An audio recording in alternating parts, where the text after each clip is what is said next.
Today I'm going to show you how to create / make your very own Bart Simpson skateboard. First you'll need an old skateboard of yours, or of your choice. Then spray paint the front and back using fluorescent spray paint. This process might take a while, but you'll get used to it. Then do the exact same thing to the back of the skateboard, but before you paint it, cover up the wheels with painter's tape, because these parts aren't supposed to be painted.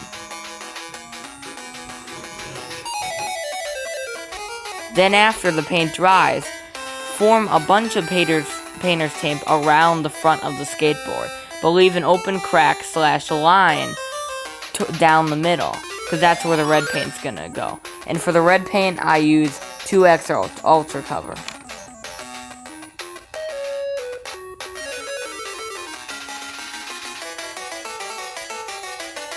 Then once the red paint is fully dry, take off all of the painter's tape on the skateboard, and then you will be greeted with the Bart Simpson skateboard. In the end, I thought this skateboard turned out pretty sweet. Thank you so much for watching.